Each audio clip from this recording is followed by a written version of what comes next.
The mud along the banks of the Green Fork sucked at hooves and boot heels alike, releasing each step with a wet gasp that lingered in the hush before dawn. Mist curled across the water in pale skeins, rising to caress the drooping reeds and the rotted uprights of some long-lost fairy jetty. Arya Stark crouched atop a boulder near the water's edge, eyes narrowed, her breath frosting in the cool air. The river smelled of peat and decay and distant wood smoke, scents that had become as familiar as the taste of stale bread on the road south. Somewhere beyond the folds of mist, the twins loomed, though only their faint, lantern-pricked reflections trembled upon the currents. Two squat shadows, each crowned by a spread of pale lights, stood sentinel at the narrow crossing, their stone bellies fat with secrets and false welcomes.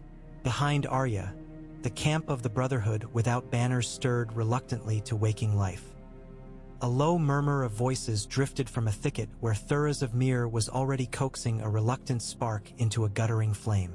The Red Priest muttered under his breath, hair aflame in the half-light, the clinking of his wine flasks a counterpoint to each prayer. Lord Beric Dondarrion's laments had ceased hours ago. He knelt by the remains of last night's fire, polishing the battered breastplate that bore the scorched sigil of his house. His single remaining eye caught the dawn's first glimmer, but the other socket empty, yet somehow watchful, seemed forever fixed on the place where life and death intertwined. Lemon Scarf yawned around a mouthful of cheese, the yellow cloth at his throat hanging askew. Angui fletched a fresh shaft, the feathers white as riverbank blossoms. Gendry tightened the leather ties about a newly forged manacle, proof, he said, that steel bent for him even when the world would not. They were ready. Ready, at least, as men grown weary of Riverlander treachery and hollow vows could ever be. The night before, the Brotherhood had captured a rider fleeing the twins, a skinny Fry retainer whose cloak reeked of horse sweat and fear. Stripped of his finery and bound to a storm-black ash tree, he had spat out more venom than sense, yet his words had cooled the air sharper than a winter gale. Walder Frey's feast prepared for King Robb Stark was no feast at all. Beneath each trestle waited hidden blades, and musicians tuned their crossbows in the vaulted rafters. Lord Bolton's pale banners were rumored to ride beside the Freys, though none had yet spied the flayed man on pink silk. Enough, the Brotherhood decided. Enough of false smiles and guests slain beneath their host's roof. If the halls of the twins were to echo with accusations, let those echoes begin tonight, and let the old bridge lord answer, before the realm's eyes, for the slaughter he plotted in shadows. Arya pressed a hand against Needle's pommel beneath her cloak, steadying the small blade. She imagined Robb's face when he discovered her alive at the Fry crossing. How his gray eyes, so like their father's, might soften, how Catelyn might laugh and gather her close. But she forced the vision away. Such dreams were for girls safe in Winterfell, not for the half-feral shadow she had become amid war's detritus. Today, any reunion must wait behind duty.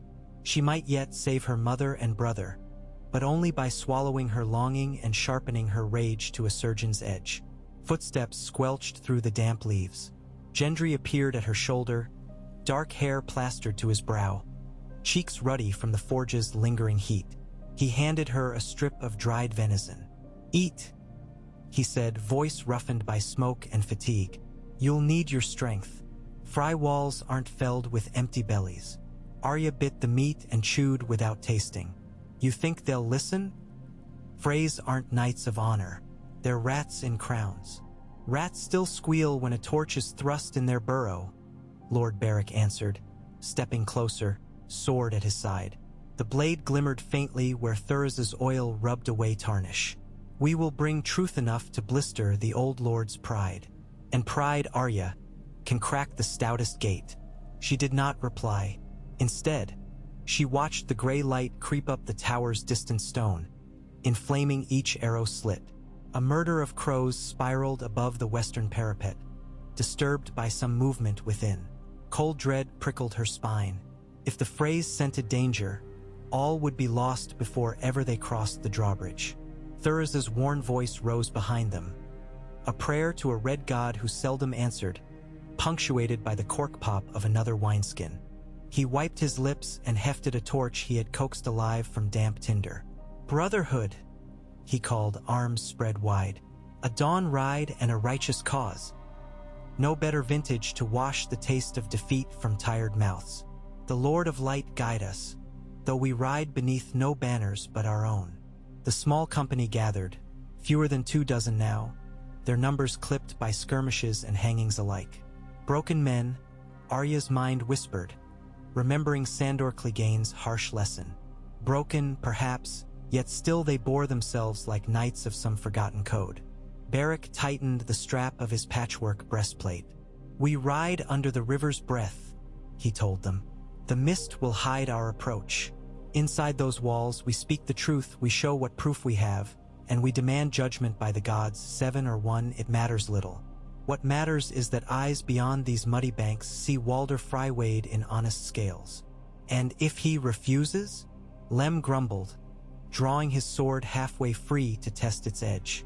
Then we make the feast his trial by combat, said Angui, slipping the fresh-fletched arrow into his quiver. His grin flashed like steel beneath the brim of a Riverlander cap. I've a mind to send his singers leaping from the rafters when they hear my strings reply. Beric's stare softened. Pray it need not come to that. But if blood must soak Frey stone, better theirs than innocence.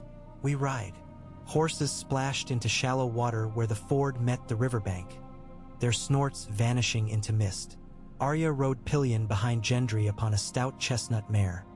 Her arms encircled his waist, feeling the promise of the smith's muscle beneath patch-quilted jerkin. Thuras led, torch held aloft, its flame a bedraggled banner unraveling in the damp air. Lord Beric rode at his side on his lean gray. I fixed upon the dim outline of the bridge towers.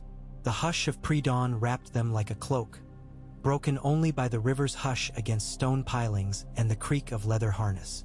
The twins emerged from fog as if birthed of it. Two squat keep squatting astride the river, joined by covered walkway, banners limp in the windless gloom. Arrow slits flickered with candle glow. On the eastern bank, a long stable and smithy smoldered with sleeping embers. Beyond, a hastily erected pavilion bore the sigil of House Bolton, a flayed man bleeding upon pink silk. Arya's gut nodded at the sight. They are here, she whispered. Her voice quavered in the river haze. Beric nodded. Ceramic and Perrin take the flank, he murmured. Two hooded riders peeled away toward the bank's thicker copse, bows ready. The rest clattered up the muddy causeway to the bridge gate. Above, on the battlements, a pair of guards leaned over crenellations, spears at rest. One called down in a bored croak, "Who rides so early? The feast is not till nightfall." Thuras spurred onward, torch lifting. Wayfarers seeking honorable passage. He sang, voice swinging from him to tavern ditty. And the blessing of good fry bread. "Hells take your bread," the guard muttered, yet the gates shuddered free. Whether by custom, arrogance, or the torch's unsettling gleam, Walder's sentries chose not to bar entry. The riders clattered into the lower yard. Straw and manure soured the air. Chickens scattered before hooves, carrion crows pecking at kitchen refuse. No fanfare greeted them. Only the chill sigh of stone seemed to mark their arrival. Servants crossing the yard paused, eyes widening as they noted the ragged cloaks and mailed fists. A scullery girl dropped a basket of leeks. Gendry swung from the saddle to soothe the mare. Arya slipped down after him, cloak muddying at the hem. Beneath her hood, she studied every doorway, every shadow. Somewhere in those walls, her mother and brother might already be breaking bread, trusting in guest right. Fear spurred her forward. Beric raised a hand. Lem Angui, secure the stables. No alarm. They vanished among the stalls. Thuras pushed open the hall's oaken doors. Warm firelight spilled over his gaudy vestments as he strode inside like some mad prophet. Beric followed, and the rest streamed after, a river of leather and mail. The great hall of the East Tower lay strewn with barrels of ale and stacks of trenchers. Servants bent to their tasks, moving benches, polishing flagons. At the far end, upon a dais of rough-hewn timber, Lord Walder Frey himself lurked in a high-backed chair, wrapped in furs though the hearth blazed. Drooping lids parted over watery eyes as the newcomers entered. A hush fell, knives pausing on whetstones, laughter dying on lips. Walder's voice rasped like parchment. "Who are these beggars that stain my floor at cockcrow? Have you lost your way to a leper's camp?" Beric stepped forward, helm beneath his arm. Even weary and scarred, he cut the figure of a fallen lord risen to grim purpose. "We are the Brotherhood without banners," he declared, voice low but carrying. "Charged by the small folk and by the memory of King Robert to bring justice where crowns turn away." Walder snorted, phlegm bubbling. "Justice? You come to the twins preaching justice on the day I wed my grandson to a wolf girl. Wolves and lions feast upon me, yet here you stand, fleas upon their backs. I'll hear no sermons." Thuras planted the torch in a wall sconce, firelight dancing across his shaven crown. "Not sermons, my lord. Testimony." He gestured. Two Brotherhood riders dragged the captive Fry retainer into the hall, wrists clapped in Gendry's iron. The retainer's fine doublet, once blue and gray, now clung in shredded patches. A gag silenced his protests. A ripple of whispers spread among the servants. Walder's lids twitched. "Branston, what folly is this? Explain yourself." The bound man only glared, eyes shifting to the Brotherhood's blades. Beric produced a leather packet, untying the cord. Within lay a fold of parchment sealed with Lord Bolton's sigil. He held it aloft. "We intercepted your serf upon the road to Maidenpool," he said. "This letter bears instructions to Lord Roose Bolton from you, Lord Fry, confirming the order of march for your men, their inside tables, the signal for your archers, all time to the moment King Rob lifts the ceremonial cup." Gasps echoed among the hall's workers. Walder leaned forward, face blotched red. "Forgery. Lies spun by thieves." "Let the maester judge the seal," Thuras suggested. A scrawny man in worn gray emerged from behind a pillar, spectacles trembling. He examined the wax, his finger tracing the imprint. "It is Lord Frey's signet," he murmured, voice thin as moth wings. "No doubt." The hush deepened, broken only by the hiss of sap popping in the hearth. From the shadows beyond the dais, one of Walder's younger sons, Merritt, Arya thought, stepped forth, hand on dagger. "This is a plot to shame my father," he barked. "Release Branston, begone, or we shall hang every one of you." "Hang a Brotherhood man?" Lem growled from the rear. "And see how your towers burn in reply." Beric raised a hand to still the exchange. "We seek not blood, but judgment," he said. "Lord Walder may answer the charges before those he invited beneath his roof. Let the High Hall convene a court. If he is innocent, let him swear so by the river that bears his name. If guilty, he is host." Arya cut in, stepping past Gendry before she realized her own boldness. The hood fell back, revealing a tangle of dark hair, eyes bright with wolfish fervor. Gasps rose anew. A few Fry servants whispered, "Stark." Arya felt their stares prick her skin. She remembered the first lesson of Sirio Farrell. Fear cuts deeper than swords. She stood straighter. "He is host," she repeated, voice clear. "And a host owes guest right. Bread and salt protect the blood beneath his rafters. Yet he plots to spill it. That crime stands above all treasons." She met Walder's gaze, unflinching. "Will you deny it before your hall?" The old lord stared at her, confusion and curiosity warring in his rheumy eyes. "Who is this child to scold me in my own seat?" "A daughter of Winterfell," Thuras intoned, sealing the moment beneath reverent hush. "A wolf returned from shadow to haunt those who would butcher her kin." Walder's jaw worked. He beckoned a cringing steward close, whispered, then barked, "Fetch my sons, my captains, the Bolton's men. Let the hall be filled." The steward bolted. Walder's gaze flicked to Beric. "You want a trial? Then see the twins host a trial such as songs recall. But know this, I will answer every word. And when your lies crumble, I will hang the tongues that spoke them." Beric inclined his head. "So the game is cast." Hours passed within the great hall as lords, ladies, and sworn swords crowded beneath oaken beams. The rising sun poured gold through arrow slits, though gloom clung stubbornly to the rafters, where crossbeams groaned under the weight of dusty banners. Fry daughters in faded silks peeked from curtained galleries. Fry sons lounged on benches, nursing ale and outrage. Bolton men appeared in silent ranks, leeches in human flesh, pale eyes, pale armor. The uneasy murmur swelled. Arya, pressed against a pillar near the witness circle barrack, had marked in chalk upon the flagstones. She saw Willis Manderly's green cloak among the northern guards escorting her brother's host, though Robb and her mother had not yet entered. Each tick of her racing heart counted lost chances. Let them be delayed. Let them not walk into this charnel. She closed her fist around the hilt of needle and told herself to breathe. At last the doors opened and King Robb Stark strode through, Grey Wind's shadow flanking him. The direwolf's yellow eyes flicked across the throng.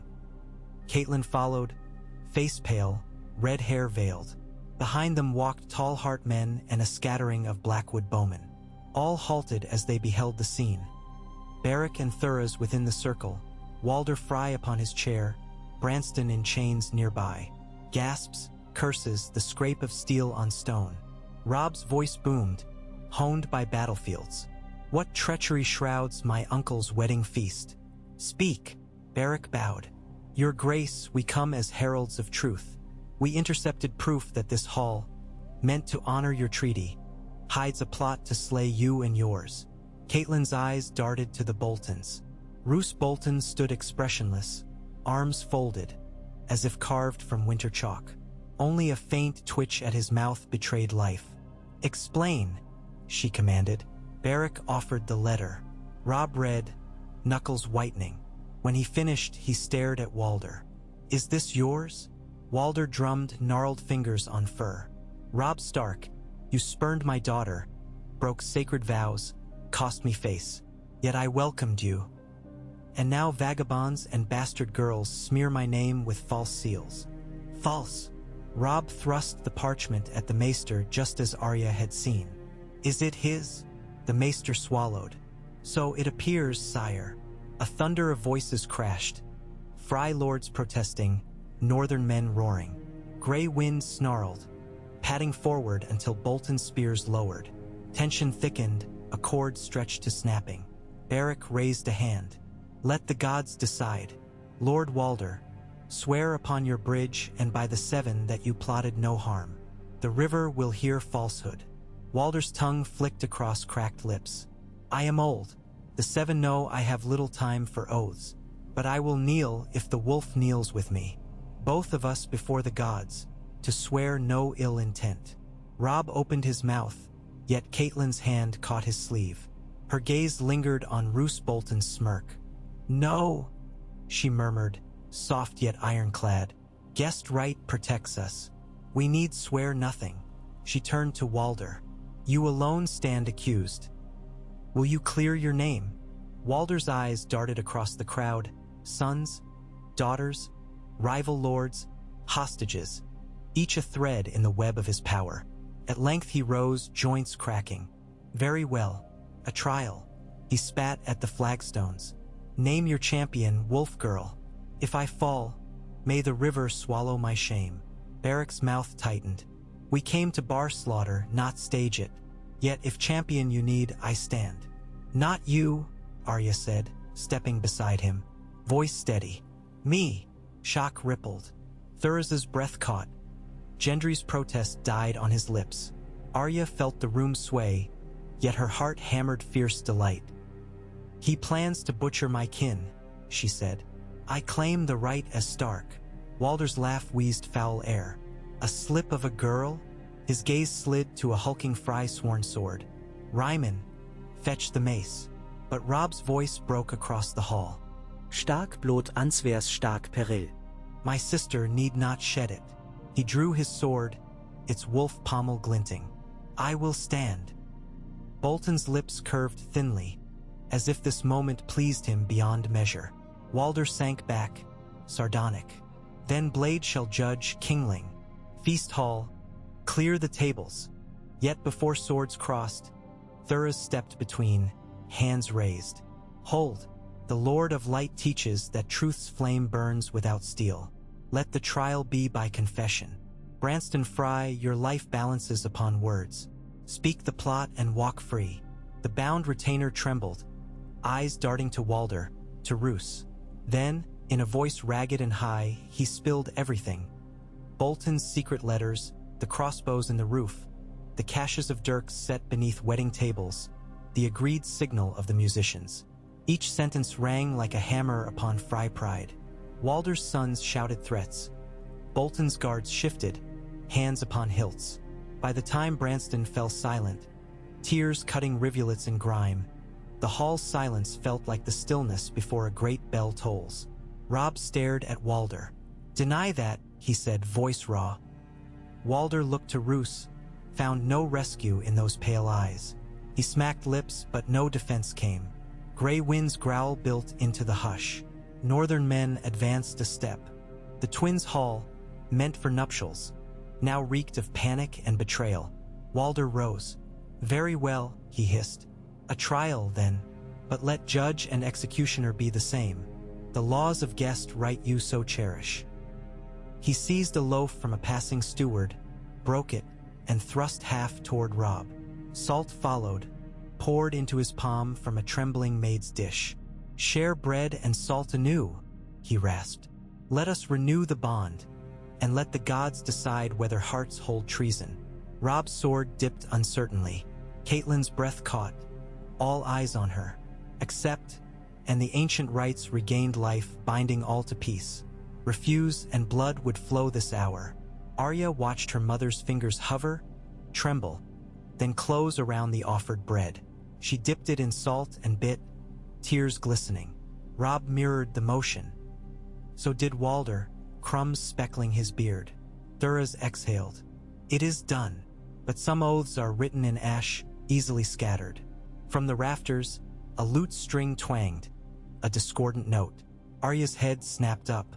In the flicker of torches, she saw a musician adjust his lute, perhaps innocent, perhaps less. She tasted copper behind her teeth. Trial or no, a dagger in the heart of trust could strike at any breath. Barrack's voice carried. "The feast shall proceed under watch of all great houses present. Armed guards of each host will stand equal numbers, weapons sheathed. Any sign of treachery, and the guilty shall be judged by every lord here, and by the small folk beyond these walls. The realm will know." Walder nodded, face unreadable. Roose Bolton's pale smile vanished into the upturned collar of his cloak as he slipped away into the milling throng, shadow among shadows. And so preparations resumed. Servants hauled benches into new formations, lords whispered behind raised goblets, and torches were trimmed with trembling hands. Arya felt the hall transform beneath her, like a lake whose ice had cracked yet not shattered, each footstep above a whisper of doom below. Was justice truly possible within these walls, or did treachery only burrow deeper, waiting for nightfall? She touched Needle, promising herself one thing. Whatever verdict the feast delivered, Walder Fry would answer for his sin. Whether upon a king's decree or by a girl's quiet hand, red would stain his cups before dawn's next birth. For the North remembered. And wolves, when cornered, bite deepest. Evening swept across the river in burnished copper, and candles bloomed like ghostly orchards within the twins. Music drifted, cautious yet sweet, through air thick with honeyed wine and roast capon. Arias of courtly love bled into jigs for the small folk, each note layered atop tension like icing upon poison. Arya slipped between bodies, invisible beneath a borrowed serving girl's homespun. Her eyes cataloged exits, sword placements, subtle gestures. In a corner, Angui sat cross-legged, plucking a plain-faced harp. No arrow knocked, yet his gaze never left the minstrels overhead. Gendry loomed near a keg, ladling ale with one hand, hammer tucked beneath the table. Barrack and Thuras flanked the high dais, their presence a warning flare. Fry daughters paraded in russet and rose, curtsying to King Robb with smiles sharp as shears.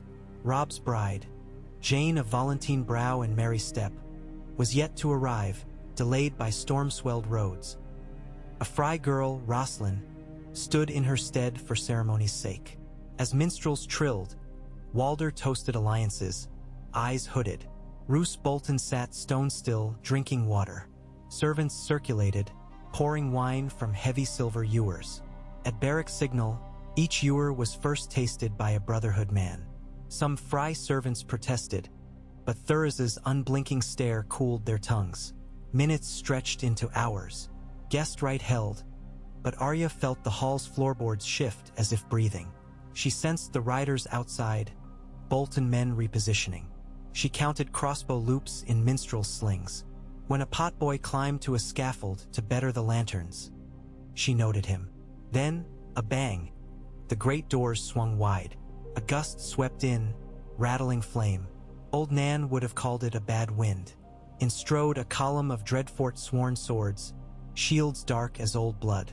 At their head walked Ramsay Snow, bastard of Bolton, lips peeled in lazy disdain. He bowed to Walder, then to Robb with equal insolence. "My father begs forgiveness, your grace," he drawled. He was delayed by reflection on a sacred oath, yet he sends his son to honor alliances and witness vows fulfilled. Robb stiffened. Caitlyn's face tightened. Barrack's hand eased to his sword. Ramsay smiled at Arya as if smelling prey. He rose onto the balls of his feet. "Shall we drink to guest right?" he asked, lifting a goblet taken from a passing page.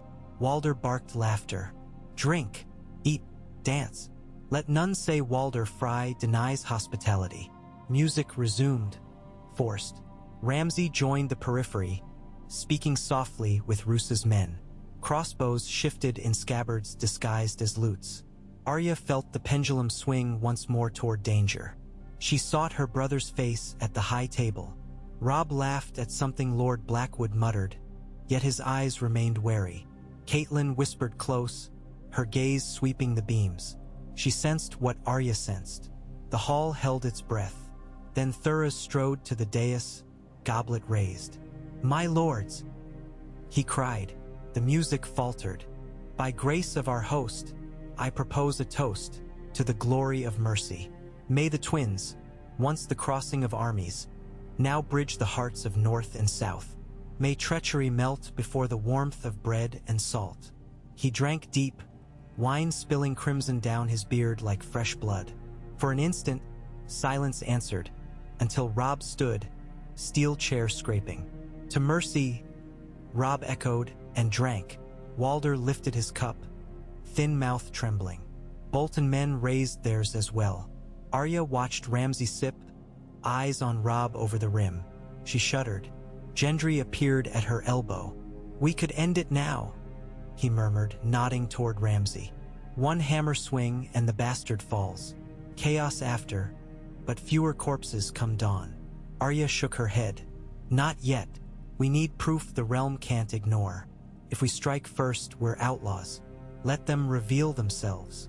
Across the hall, the potboy returned down the scaffold, empty-handed. A last lantern swung overhead, its chain newly adjusted. Beneath it sat Caitlyn, Rosalind, and Edmure Tully, still flushed with embarrassment at being unwed before the day's second hour. Arya's stomach turned. She scanned the rafters. A faint metallic gleam glinted within shadows. A crossbow catch drawn back. She cursed herself for waiting. She moved, slipping between lords, around benches, heart thundering louder than the tabor's drum. She reached Thuris, tugged his sleeve. "Above my lady mother," she hissed. The red priest glanced up, saw the glint, swore. He signaled Barrack. But Walder Fry saw too. He slammed his cane upon the dais. "Music!" he shrieked. "Play the—" Arya never learned what tune. Angui's arrow whistled through candle smoke, striking the hidden crossbowman before strings found song. The would-be assassin tumbled, crossbow clattering. Gasps erupted. Ramsay's blade hissed free. Bolton soldiers surged. Northern men answered, steel singing. A trencher overturned, splattering grease. Gray wind's snarl rose like thunder. In the chaos, Walder clutched his throne's arm, eyes bulging. Thuris seized him by collar, dragging him into the witness circle. "Trial, you said," the priest roared. "Stand for it." Bolton guards rushed. Beric met them, flaming sword igniting in a whoosh of oil and spark, its glow painted faces ghastly. "Justice!" he cried, blocking a spear thrust. Stilrang. Arya darted toward the dais. Ramsay intercepted, grin feral. "Stark bitch," he purred. "I owe your kind a storm of flayed screams." He lunged. Needle flashed, parrying. Sparks kissed the flagstones. Gendry barreled in, hammer crunching a Bolton shield. Ramsay leapt back, laughing, cut across Gendry's arm. Blood splattered. Catelyn clasped Rosalind, shielding her. Edmure drew dagger, eyes wild. Robb vaulted the table, sword slashing down a Bolton bannerman. Grey wind sprang, tearing a man's throat. Screams. Music forgotten. Through the tumult, Walder's cane struck Thurs's knee, toppling him. The old lord scrambled, but Beric's free hand seized him, hauled him upright before Robb. "Confess," Beric demanded. Walder spat blood. "Guessed right is words. Power is deeds." "Then behold a deed," Robb growled, raising his sword, yet Arya's cry cut through the bedlam. "No!" she shouted, blocking his swing with Needle's slender steel. Shock rippled. "If you kill him now, half the realm calls it murder. Make him speak first." Walder laughed bitterly. "I will speak," I plotted. "I sought to end this Wolf King's reign with a song and a blade. For what are vows worth when kings break them first?" A hush amid clash of arms. Catelyn stared, tears reflecting fire. Ramsay hissed rage, driving at Arya anew. But Thuras, limping, raised the torch high. "Hear the confession," he bellowed. "Lord Walder Frey stands guilty before gods and men." The hall trembled with screams, steel weeping. Yet those words, "guilty," hung in the smoky air like a new banner, unfurling hope. Frey daughters fell to knees. Some Frey sons threw down arms. Bolton men, seeing fortunes turn, fought with renewed desperation. But the tide, once shifted, swallows stone as easily as straw. Northern bannermen pressed forward. Brotherhood arrows found seams in pale armor. Ramsay snarled, retreating toward the door. Arya pursued, heart ablaze. Each breath tasted of smoke and iron. They clashed beneath a fallen banner. Ramsay's heavier blade hammered against Needle's quick silver. He sneered. "Little girl, little blade." "Vala Morgulus," she whispered, and slipped aside as Gendry's hammer fell, smashing Ramsay's sword arm with a crunch of bone. Ramsay screamed, stumbling. Arya thrust Needle into his thigh, deep. He collapsed. "Your screams start now," she told him, then turned. More pressing enemies remained. Across the hall, Lord Beric thrust Walder to his knees beside the hearth. Robb stood over them, sword slick. "Arya," he called. She froze, seeing the boy she remembered become king grown hard. He gestured. "Claim your justice." She approached, feet light upon blood-damped rushes. Walder glared up, spittle on chin. Arya thought of Micah butchered on Joffrey's whim, of her father's head on a spike, of Harrenhal's screams, of days scavenging corpses for crumbs. She looked into the old lord's eyes and found only emptiness where remorse should dwell. Yet the hall demanded verdict. She took a breath. "Let him live," she said, surprising even herself. "Strip him of titles. Let the phrase choose a new lord who honors guest right. Let Walder serve in the kennels he built for betrayal." Gasps again, but Robb nodded slowly. "So shall it be. Lord Walder, you are deposed. By northern decree and Riverlander assent, your name shall carry the shame of Kingslayer's kin. Branston shall take the twins as regent till a fry of honor is raised." Walder howled protest, but no crossbows answered. The rafters stood silent, arrows spent. Catelyn exhaled. Gray wind's growl faded. Swords lowered. The feast hall stank of blood and overturned wine. Yet within that reek stirred the first hint of a new dawn. Fragile as a fledgling's heartbeat, yet alive. Arya watched embers dance behind the hearth grate. Justice had not wiped away ruin, but she felt a wound within it a breath's width closed. She sheathed needle. There would be more battles, more shadows. But tonight the North had not been butchered in its cups. Tonight, wolves howled not in mourning, but in warning to every lord who weighed honor against expedience. Outside, the green fork flowed on, bearing the twins' flickering torchlight upon its dark skin. Dawn would come, and with it rumor, and with rumor judgment. Yet for this narrow sliver of night, Arya allowed herself a breath of something nearing peace. The river carried it away, but she felt it all the same. A whispered promise that the dead might sleep knowing their names were avenged, and the living might walk forward with heads unbowed. And somewhere in the rafters, an arrowless lute began to strum a slow, tentative melody. No song yet, only notes. A promise of stories still to weave from the night the feast turned trial, and the wolf's cub faced the breaker of oaths beneath the eyes of all the realm. Gray dawn seeped through arrow slits high in the eastern tower, washing the carnage of the night in pallid light. Smoke still clung to the rafters where lanterns had guttered, and in the embers of overturned braziers the scent of scorched wine mingled with blood and tallow. Arya moved among the fallen with a wooden pail, splashing water to douse small tongues of flame that licked at broken benches. Each hiss sounded like a whisper from a ghost departing. Her limbs trembled with spent fury, yet purpose steadied her hands. The hall must not burn. Not now, when its walls held the first fragile threads of justice she had woven with steel and luck. Gendry limped at her side, left forearm bound in linen stained russet. He had refused Maester Andry's poultice until every wounded Northman was tended, and the delay cost him a night of ragged shivers beside the forge embers. Even so, a faint grin tugged at his mouth whenever his eyes found Arya's. She answered it the same way she had answered every kindness since Winterfell fell, by pretending not to notice, focusing instead on the next task. Yet in the hush between their footsteps something new lingered, wary and warm. Across the hall, Thuras knelt before a line of corpses shrouded in wine-spotted tablecloths. Brotherhood men, Fry servants caught in crossfire, and 3 of Bolton's guard who had fought to the last heartbeat.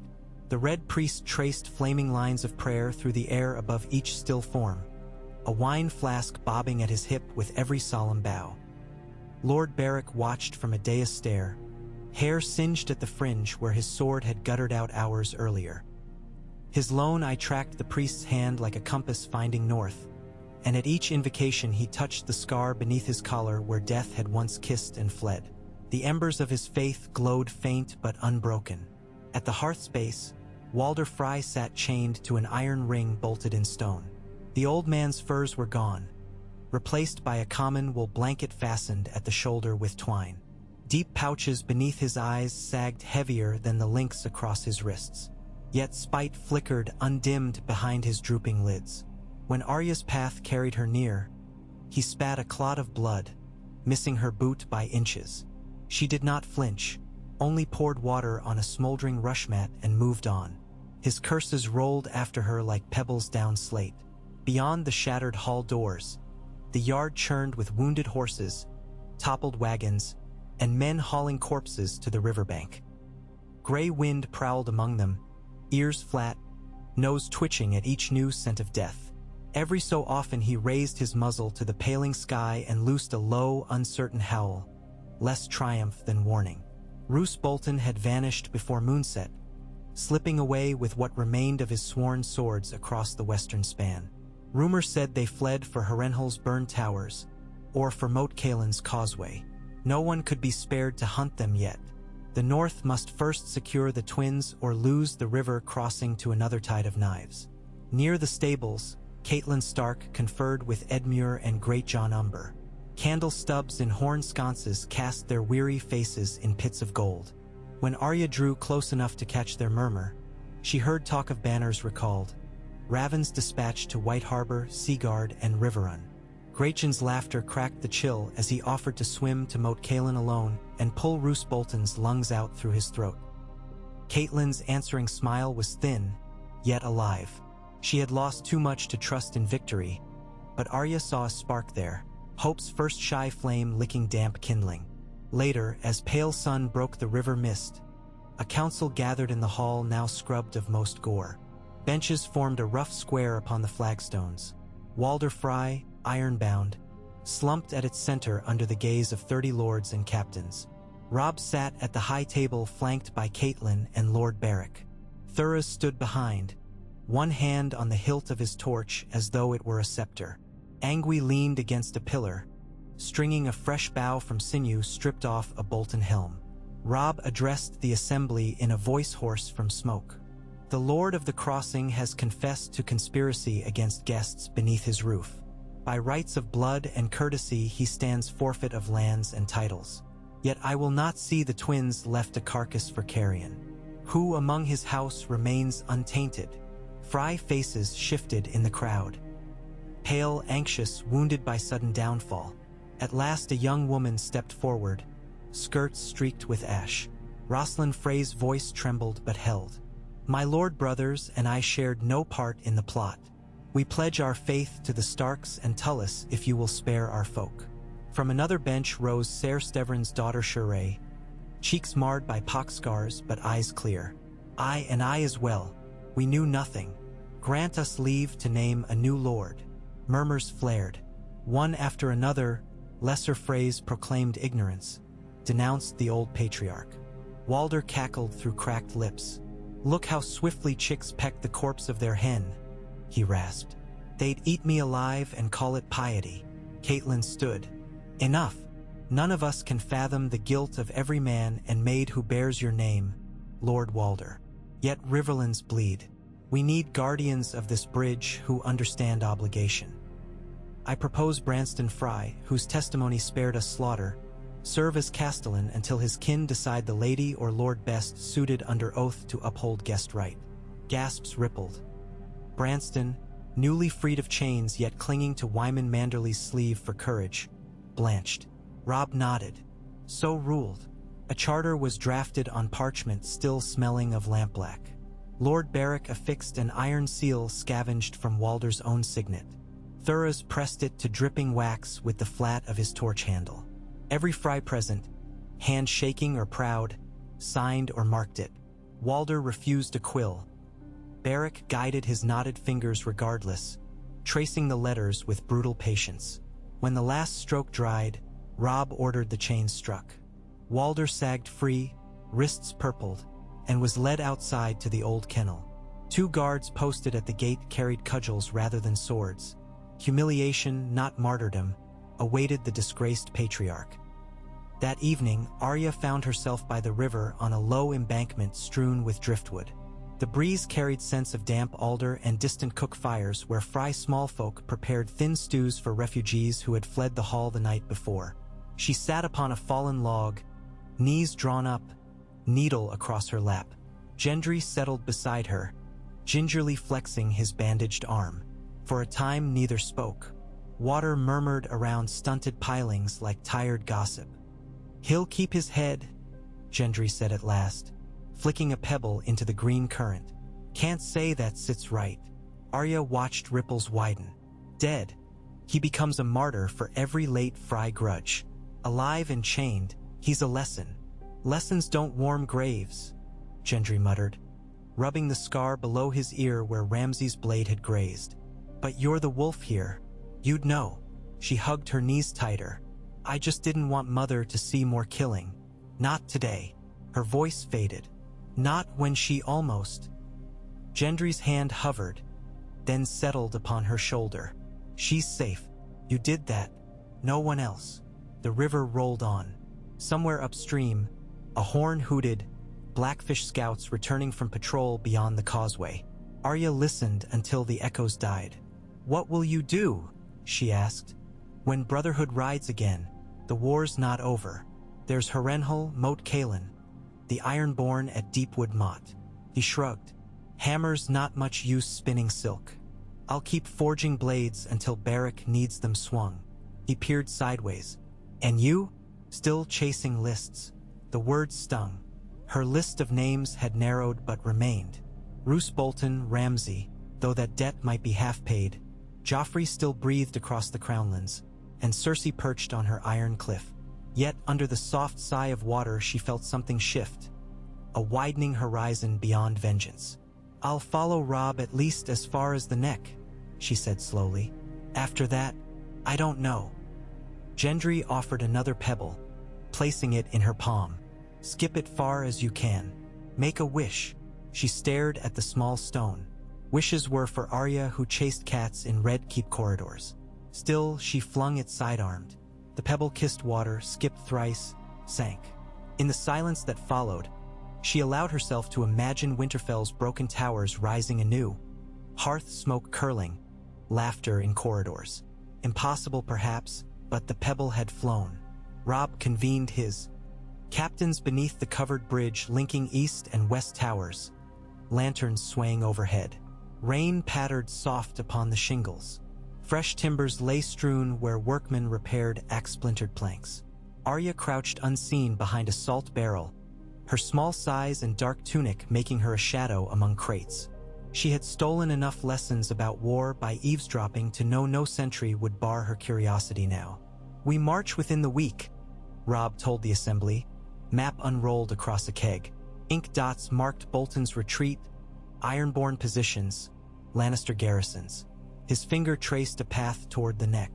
"If Moat Cailin falls to us before first frost, the Kingslayer cannot threaten our rear. Riverrun stands relieved, the twins secured. We press north to Winterfell and evict the Greyjoys." Great John grunted approval, fist slamming palm. Lord Karstark's kin, dour in grey cloaks, nodded but guarded their grief over Lord Ricard's execution months prior. Meage Mormont, her bare sigil faded but proud, suggested sending ravens to Dragonstone seeking ships to ferry wounded along the coast. Edmure urged haste lest Lannister hosts regroup under the new hand. Some boy named Tommen rumored to issue edicts through his mother's golden tongue. Through it all, Roose Bolton's absence yawned like a silent pit. Rob's jaw tightened each time the conversation circled back to supply lines through Dreadfort lands. "We cannot assume they lie open," he admitted. "But my sister's boldness grants us breathing room. We use it." At mention of Arya, several lords glanced about as if expecting the girl to spring from the shadows. She smirked unseen. The council broke near midnight. Lanterns dimmed. Arya slipped away into the stairwell, mind thrumming. Battles still loomed, yet the thread of hope remained taut.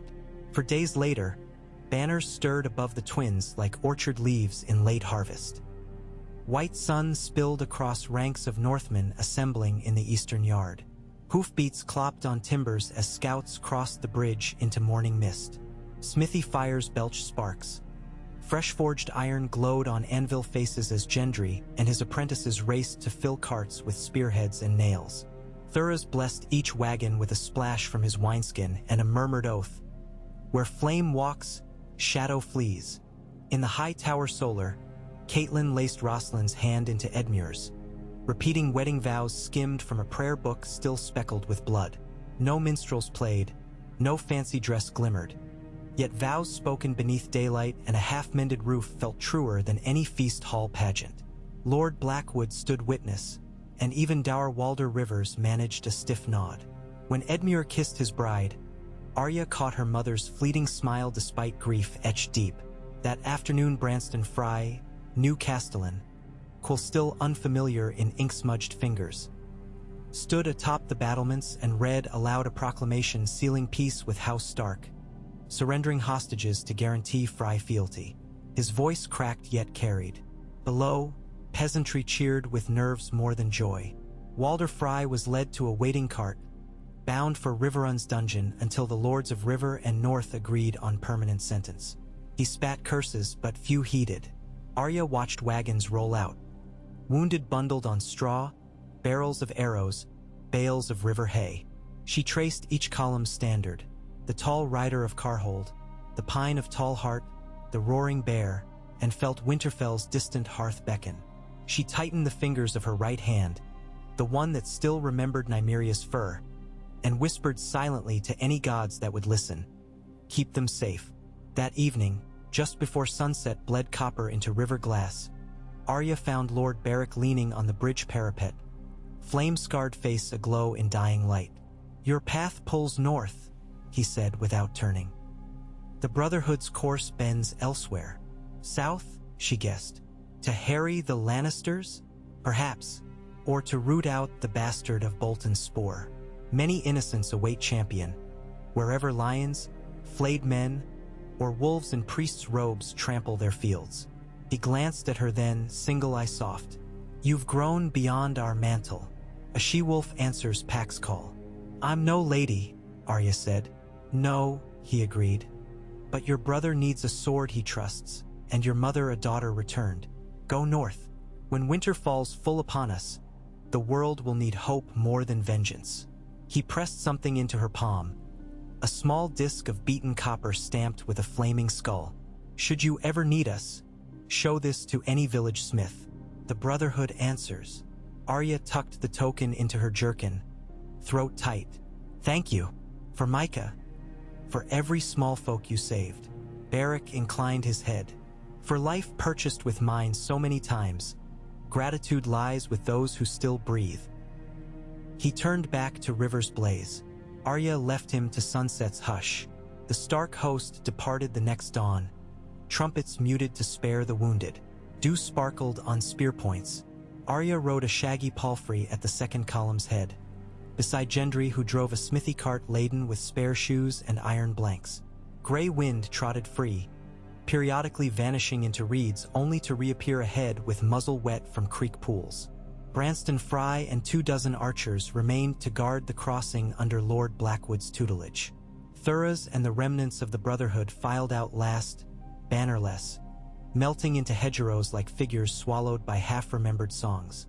They followed the King's Road north along the Green Fork, pounding drums of hooves measuring leagues.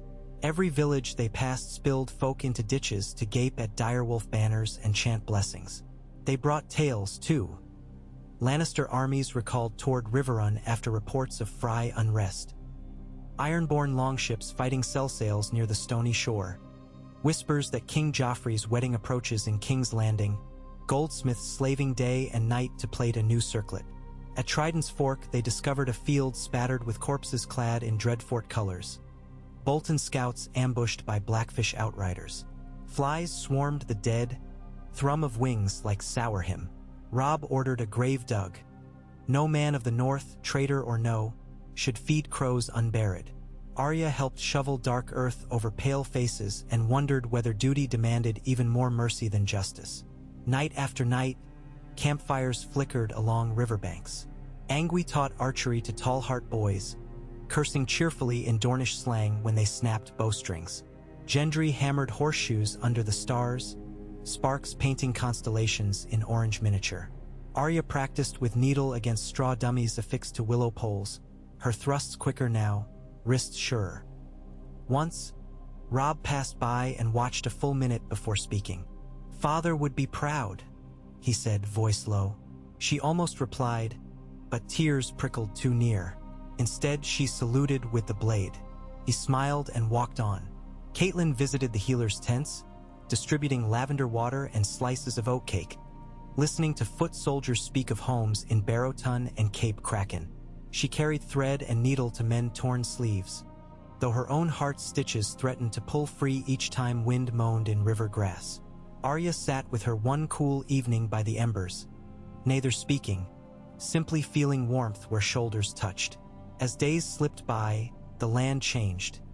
Flat marsh gave way to rolling moors where autumn heather shook in purple waves. Frost rhymed tents at dawn.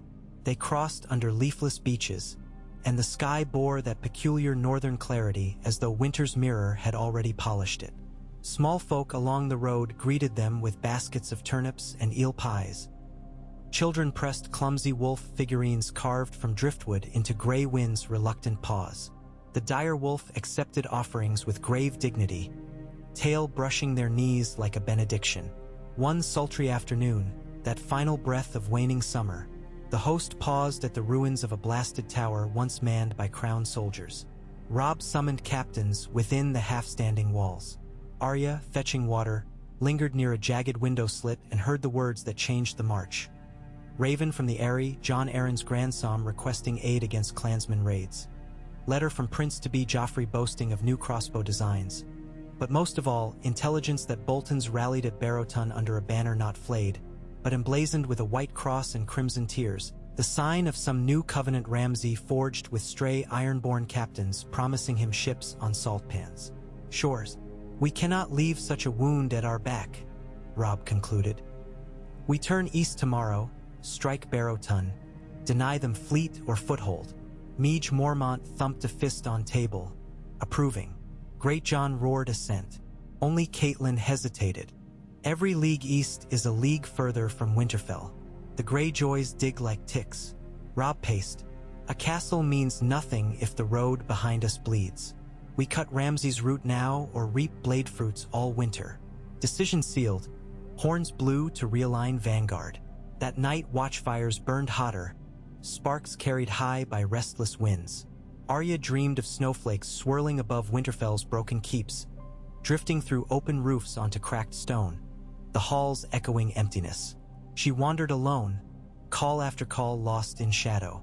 Then from nowhere came the clank of chains and Walder Frey's laughter, merging with Ramsay's scream, merging with her own heartbeat until she woke, cold. Dawn saw the column veer east across upland fields where stone walls divided sheep runs. Clouds frothed green-gray, rain threatened. Scouts reported Bolton outriders 2 leagues ahead, burning granaries to slow pursuit. Robb unleashed cavalry beneath tall heart banners. Hoofs thundered across muddy ruts, raising curtains of sod. When the riders returned at dusk, they brought prisoners' trust in their own flayed-man sigils, plus word of a fortified camp on a ridge known as Gravemoss Hill. Battle unfurled 2 mornings later, beneath skies bruised purple and steel. Robb arrayed infantry in shield lines across the foot of the slope while Karstark archers raked the ridge with flights of black-fletched shafts. Ramsay, or whoever commanded in his father's absence, had fortified fences of sharpened stakes, but wet ground turned their trenches into sucking pits. When Thuras strode forth with a torch ablaze and flung it into Bolton hay bales, smoke gushed up wind, blinding their own archers. Grey wind led a detachment of direwolf banners through a breach in the flank. Steel met cloth, iron clashed bone. Arya raced among supply wagons, ferrying quivers to Angui, water skins to wounded, sword work when an enemy scout slipped lines. She found herself face to face with a boy no older than Bran once was. Mail too large, eyes wide behind rusted helm. He swung a chipped axe. She parried, riposted, felt needle scrape rib beneath leather. His mouth shaped surprise. As he crumpled, she tasted bile. No names on her list for this one. Just a lad caught in crimson whirl. She knelt, closed his lids, whispered quick prayer. Then another horn blasted, calling reserves, and she ran. By dusk, Gravemoss Hill belonged to the wolf. Bolton banners burned in oily heaps. Surviving soldiers knelt in mud while Maester Andry bound their wounds. Tracks led away east where a handful had escaped. Among them perhaps Ramsay himself, rumor said, drag marks hinting at his ruined arm still slung. Around campfires that night men traded tales of the bastard skinning foes alive. Some swore they heard his laughter on wind, though no rider could find him. Arya sat with Gendry near the forge cart, heat licking their faces. Her hands shook too badly to eat. Gendry wordlessly pressed a cup of weak ale to her fingers. When she managed a sip, tears flowed unaided, salt tracing soot-smudged cheeks. He said nothing, only folded his uninjured arm around her shoulders. She leaned into the warmth and let the silence mend what it could. Autumn deepened. Hoarfrost glazed tent seems each dawn, cracking beneath fingertips like sugar crust. Trees along ridge lines bared crooked bones against slate skies. Carrion crows shadowed the army's trail, yet never found carnage enough to sate them, for Robb ordered proper burials where ground allowed and cairns where it did not. The war, though brutal, acquired a method, a discipline hammered by need and grief into something harder than fear. Arya felt it each time shield walls closed and rode forth each time scouts returned. The north would not be broken again. They reached Barrowton at last, its mounds of ancient kings rising stark from fog. Torches flickered along wooden palisades where Bolton banners had flown only days earlier.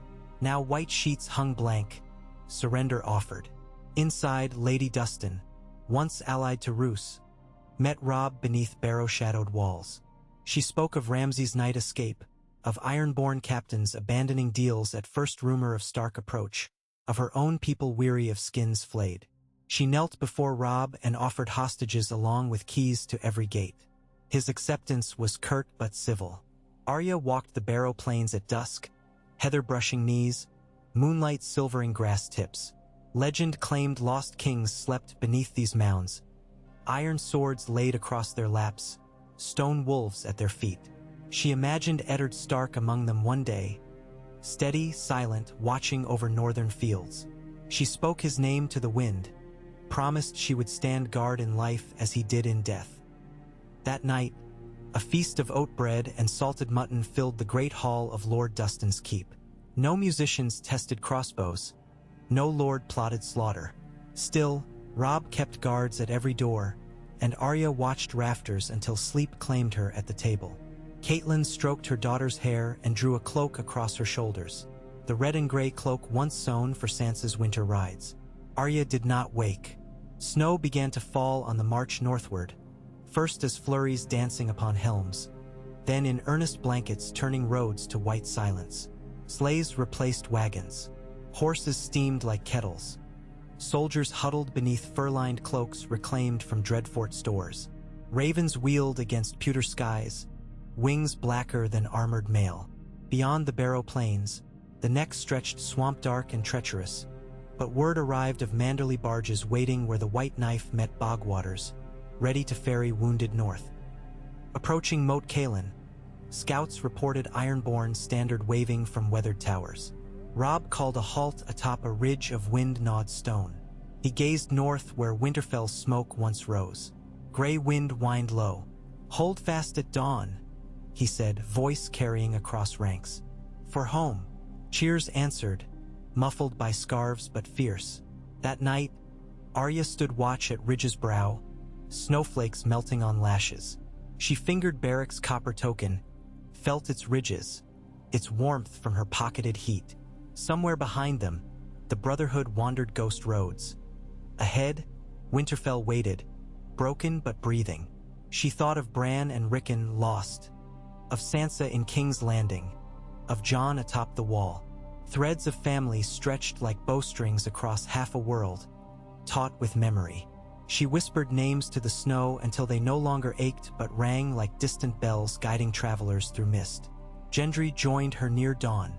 They shared crusts of hard bread, biting between chattering teeth. The horizon glimmered faint rose where sky kissed marsh. "Ready?" he asked. "A wolf doesn't ask," she answered, sliding needle-free.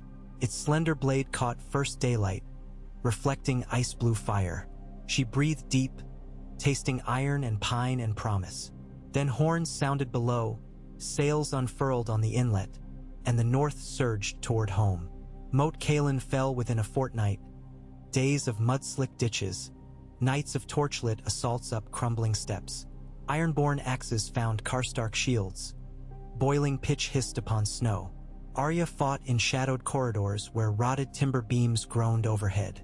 She dodged a pike thrust, hamstrung its wielder, pressed forward with Robb's bannermen. When finally Ironborn chieftains surrendered, one black-tied cousin waving a torn Kraken flag, Robb spared the survivors in exchange for vows to sail east and harry Bolton-friendly coasts. Salt blood for salt blood, he declared. Winterfell lay 5 days beyond.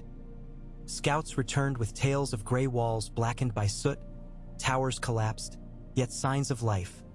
Shepherds driving flocks through broken gates, Maester Luwin's ravens nesting again in rookery beams. Smoke from a single hearth spiraled into icy air. No Greyjoy banner flew, only ragged strips of winter wind. On the eve of their approach, snow ceased.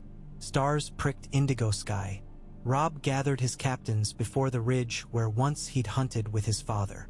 Arya stood among them, cloak weighing on slim shoulders. Silence held as they beheld their ancestral home, wounded yet unbowed. Catelyn brushed tears with gloved hand. Great Jon cleared throat, sudden shy. Robb spoke, voice low. "We return not as conquerors but as sons and daughters of the North. Every stone still standing stands for those we lost. Let no man plunder, let no hearth burn. We rebuild. Torches raised in silent oath. Arya felt her throat tighten. She remembered tossing snowballs at Bran from those walls, chasing cats across battlements, watching father smile at Chambers' lintel. She pressed a fist to her chest to hold the memories in place lest they burst. At dawn they crossed the winter town, now half buried in drifts. Villagers emerged, blinking, clutching children. When they saw direwolf banners, surprise broke into sobs. One gray-haired potter dropped to knees, murmuring "Stark, Stark," as if reciting a prayer long forgotten. Robb dismounted, helped the man rise. Gray wind padded amid townsfolk, accepting pats upon massive head. They entered the castle through gates with one portcullis jammed crooked. Inside, courtyards yawned empty save for drifting snow, charred beams, and tufts of grass reclaiming flagstones. Yet within the great hall, someone had kindled a fire in the hearth, the first hearth, and swept debris aside, laying rushes fresh. Maester Luwin, older, stooped, but eyes still sharp, greeted them with voice cracking under emotion. "My lords, my lady child of wolves," he said upon spotting Arya. "Welcome home." No words answered. Robb clutched the maester's frail shoulders. Caitlin embraced them both. Flames popped in the grate. Sparks soared like embers of departed spirits finally given rest. That night Winterfell rang with hammer strikes as Gendry and local smiths mended doors. Thuras poured wine upon the Godswood pond, red leaves drifting in ripples. Barrack's copper token hung heavy against Arya's heart as she knelt before the heart tree, forehead resting on rough bark. She whispered names: Father, Mother, Robb, Bran, Rickon, Sansa, Jon, and felt the wood pulse beneath her palm as though listening. Later, in halls still smelling of ash, Arya climbed the stairs to the rookery. Ravens stirred on perches, rustling feathers. She selected one black-winged bird, tied to its leg a scrap of parchment bearing 2 words. Guessed right. She sent it south toward every lord who might forget the river lesson. Let the realm remember. Snow began again outside, quiet, soft. Arya descended stone steps to the courtyard where Gendry hammered horseshoes by lantern glow. She paused, listening to ring of metal, to wind's hush, to distant howl of gray wind patrolling walls reborn to purpose. She felt winter settle not as doom but as blanket. The war was not ended. Vengeance still brooded over half the kingdoms. Yet tonight, for one heartbeat, the wolf pack lay inside. His den, alive. She stepped into the circle of forge light. Gendry looked up, sweat glistening on brow. She handed him needle. "Keep it sharp," she said. He nodded, smile gentle. Ice crystals drifted between them, catching forge sparks, melting into shimmering ghosts that swirled upward, lost to stars beyond the broken vaulting of Winterfell's sky. Snow drifted in languid spirals through the arch of the broken gatehouse, piling against the inside of the portcullis where its teeth had frozen fast in their grooves. Lanterns hung from hastily rigged posts glimmered through the flurries, casting warm ellipses on the courtyard's white crust. Each hammer stroke that rang from the smithy threw sparks that flickered like winter gnats before snuffing in the dark. The sound rose and fell in tireless cadence, mingling with the murmur of men loosening saddle girths, the clack of buckets at the well, the breathy nicker of stalled horses, and beneath every other noise, the muffled hush of night settling over stones that had known ruin and now tasted cautious resurrection. Arya slid her palm along the cold face of a merlin, tracing fractures spider-webbed across the granite. Her glove blackened where soot had lodged in cracks left by iron-borne torches months before. She paused at the corner where the battlement overlooked the Godswood, staring down at the ragged tops of the weirwood's crimson leaves shifting in the wind like a bloody cloak. Candlelight winked among the boughs. Thuras's lantern, floating as if a will-o'-the-wisp while he completed his nightly prayers. The Red Priest had taken to visiting the Heart Tree each dusk, leaving offerings of wine and smoke for a god he insisted was kin, if not in name then in flame, to the spectral faces carved into northern trees. Arya was not sure she believed him, But each evening she found comfort knowing at least one man kept silent watch where her father once prayed. Behind her the stair creaked. Gendry emerged in a puff of forged steam, hair plastered to his brow, cheeks glowing from furnace heat. Snowflakes hissed against his leathers. He scrubbed soot from his wrists with a rag already black past saving. "Your blade's edge would shame most lords," he announced, slipping needle from its oiled cloth and handing it across to her. "Honed clean enough to shave the hair off a rabbit's arse. And I set a new crosspiece, stronger bronze, same weight." She took it, ran a thumb along the edge, felt the whisper sting of perfect steel. "Thank you. I'd do the same for any smith's mate," he said too quickly. But when she looked up, she caught the flicker of warmth in his eyes before he glanced away toward the snowy bailey. "Robb wants you in the Great Keep. Council's starting soon." "Another." Arya slid needle home inside her scabbard. "Ravens came while you were drilling. 1 from White Harbor, 3 from the Eyrie. And a courier out of salt pans, riding half dead with frost." Gendry wiped his palms on his belt. "Bad tidings if Maester's face says aught." He nearly toppled down the stairs in his haste.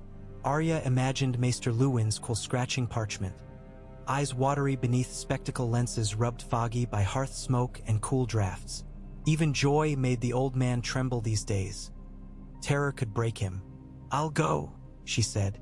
She turned toward the stair, but Gendry's hand closed around her forearm.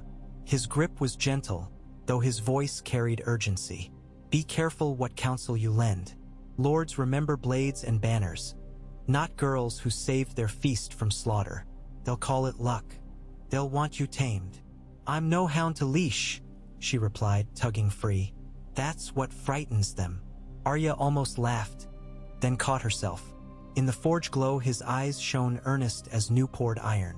She nodded instead, a solemn truce, and slipped down the stair into the tower's dim throat.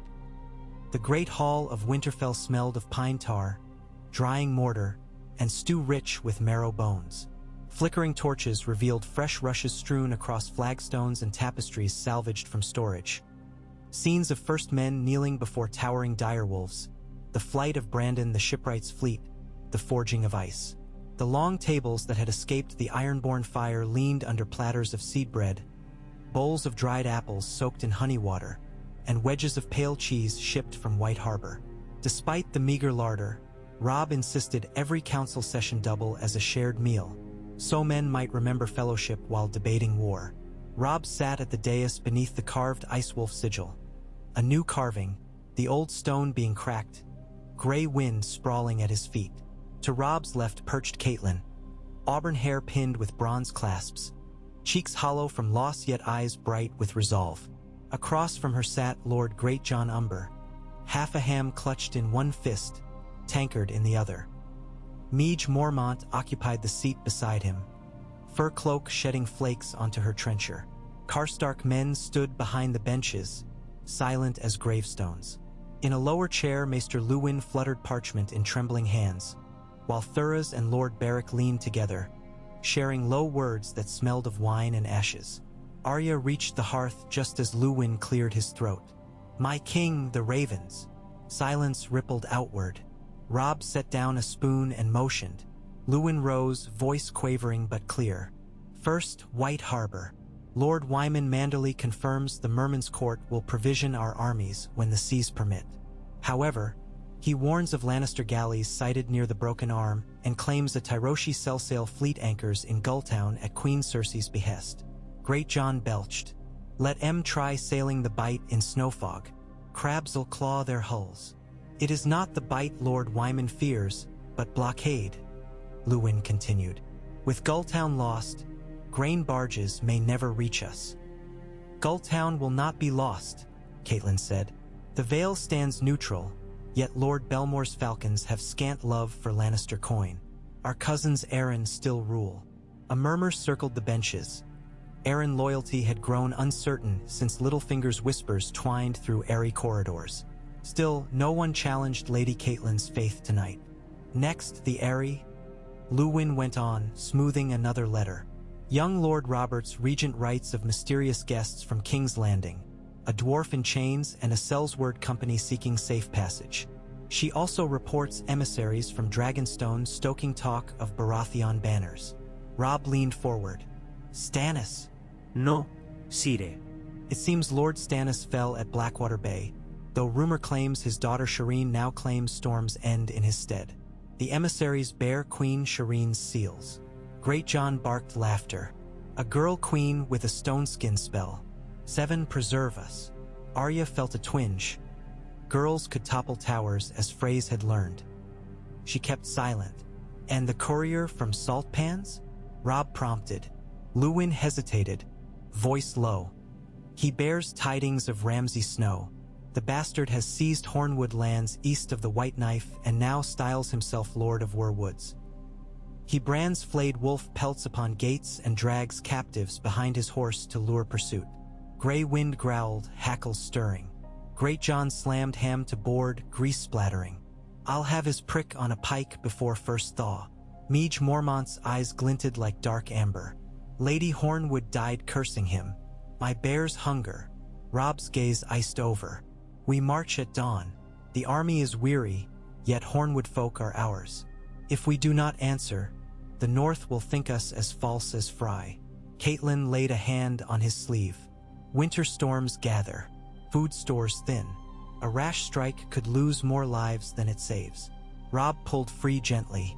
Mother, I swore to protect every hearth beneath the dire wolf. We cannot shelter within broken walls while neighbors scream. Arya's chest squeezed with pride, but Luwin raised a frail protest.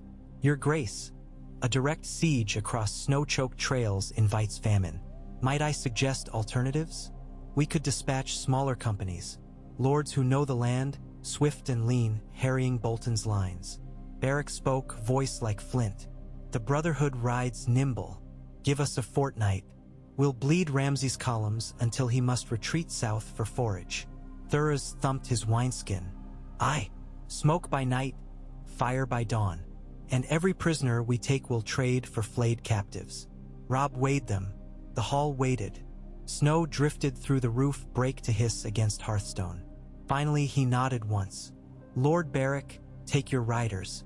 Angui, Lem, as many archers as you need. Gendry's crew will shoe you fresh horses. Shadow him, slay no small folk. Leave Ramsay blind and bleeding. Meanwhile, the main host marches slow on King's Road, gathering stores from loyal steads. We meet you at Widow's Watch in 2 fortnights. Strike swift, vanish swifter. Beric inclined his head. Justice rides with dawn. Arya's heart leapt. She looked toward Gendry. His face betrayed no emotion, but she read the aching pull. The forge or the road? She opened her mouth, hesitated. If he rode with Beric, he would gallop into Ramsay's jaws. If he stayed, Winterfell's walls might cradle a safety he never sought. She could not decide for him, but Robb decided. Gendry Waters, he called. The smith straightened, lips parted, soot smearing his jaw. Aye, your grace. Your hammer rings hope in Winterfell's halls. I would have you remain until our stores are filled with horseshoes and spearheads. Robb's eyes studied the young man as though measuring steel grain. When summer comes again, I will knight you for what you forged at the Twins. Until then, shape victory. Pride warring with disappointment, Gendry bowed. As my king commands. Beric laid a hand on his shoulder. I'll keep the storm hounds off your forge, lad. Arya bit her lip. The world spun on choices whispered in torchlit halls.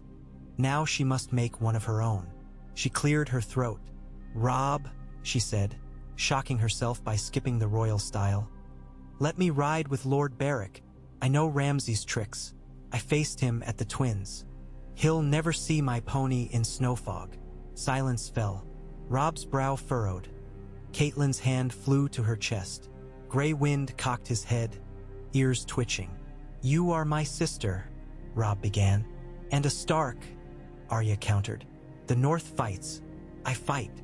She is no longer a child, Beric said softly. But she is not mine to command. Catelyn's voice broke, raw with fear. Arya, please. I have lost Bran, lost Rickon, still pray for Sansa. Must I fear for you again? Arya stepped forward, boots crunching rushes. Mother, I am safest with my blade in hand. If Ramsay roams free, he'll ride to Winterfell soon enough.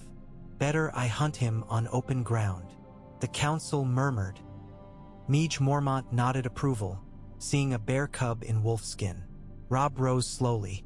Your wish defies every vow of knighthood I hold. Yet knighthood did not shield our father. Nor did Dornish plate save Jory Castle. You have earned your place at sword point. He looked to Catelyn. Will you forbid her? Catelyn closed her eyes, tears edging lashes. At last she shook her head. I can only trust the gods who kept her thus far. Robb's shoulders slumped with relief and regret all at once. Very well, you ride with Beric, but you answer to Thuras and Angui. Disobey once and I haul you back in irons. Arya swallowed the sudden lump, managed tight nod. Beric bowed slightly, as if binding a pact before men and unseen spirits. Thuras's grin flashed above reddened beard. Gendry's gaze caught hers, heat and worry mingling, but he said nothing. The council resumed, mapping supply depots, scheduling hunts for elk herds rumored west of Long Lake. But Arya scarcely heard. Her heart pounded a song of ice and blood, of ponies cutting white drifts, of Ramsay's pale eyes widening when a wolf cub slid a thorny Bravosi blade between his ribs. She spent the hours before dawn in the yard, packing saddlebags with smoked trout, hard cheese, a whetstone, 2 changes of hose, and spare bowstrings gifted by Angui. Gendry fetched her a boiled leather jerkin he had reinforced with riveted steel slats, light enough not to hinder needle. He knelt to lace it tight, fingers brushing her sides. Each tug cinched more than leather. Remember to shift seams after rain, he murmured. Wet stitching rubs raw. She whispered thanks, unable to sound braver without cracking. By first light, a column of 70 riders gathered at the gate. Brotherhood bowmen in patchwork cloaks, Winterfell outriders, 5 Karstark scouts, 2 of Mormont's she-bears astride shaggy mountain geldings. Beric wore a plain wool cloak over his blackened breastplate, long hair tied back, sword unlit but ready. Thuras carried his torch unlit, saving oil. Snow spelled hush over all. Robb, Catelyn, and the assembled host lined the courtyard steps. Robb gripped his sister's shoulder. Strike fast, vanish faster. Save me the bastard, Great John boomed, waving a haunch of bread. Catelyn kissed Arya's brow. Bring me back a summer, she whispered. Wrapped in your cloak. Arya hugged her fiercely before swinging atop her gray palfrey, Windfoot, whose breath puffed silver. Gendry offered a parcel. Thin dagger he had ground from good castle steel, hilt wrapped in blue cloth. For when the sword is too long, he said. She tucked it at her belt and felt braver. With a curt command, Beric wheeled his mount. Hooves crunched snow, echoing between walls. The gates yawned. Gray wind paced alongside until the threshold, then halted, red tongue tasting icy dawn. A howl rose, long and mournful, as the riders filed through. Arya glanced back once. Robb standing tall, Catelyn beside him, Gendry on the forge step, smoke curling behind. Then Winterfell's walls slid from view, hidden by flurries. They wound northeast across frozen fields where stubble speared through snow like brittle bones. Angui took point, scanning sky for smoke. Behind him trotted Lem in yellow scarf dulled by rime, humming a riverland's dirge. Thuras rode near Arya, regaling anyone within earshot with obscene jokes about Myrish monks, though sorrow shadowed his eyes when he looked southward where fires once devoured villages. Mid-morn a raven spiraled overhead, dark wings stark against pewter clouds. Cawed thrice, warning or welcome none could guess. Beric ordered double pace. By dusk they reached a half-frozen stream. Willow branches drooped heavy with icicles. They watered mounts where current still trickled, then camped beneath a stand of dead pines. Thuras lit his sword, then speared it in the snow, gypsy fire in white waste. Snowflakes hissed on the blade, steaming. They ate oatcakes soaked in bacon fat. Tarba, a bowman missing 2 fingers, passed around berry brandy that tasted of tar. Cold settled bone deep, Yet Arya slept dreamless, wrapped in a cloak stitched by her mother when she was small enough to ride Bran's shoulders. 3 days out they found the first Hornwood croft. A char house, roof caved, oxen slaughtered and left to freeze into grotesque statues. No sign of inhabitants. Lem knelt to examine hoofprints, pointed east. Bolton riders, he muttered. Maybe 6, 2 drag lines behind. Prisoners. Beric ordered pursuit. They pressed on through dusk, snow rising to girths and hollows, wind knifing beneath cloaks. Torches remained unlit. Angui navigated by starlight and land he once scouted as a poacher. Hours later they spied campfire embers across a clearing ringed by gnarled junipers. Thuras caught Arya's rein. "Watch and learn, girl wolf," he whispered.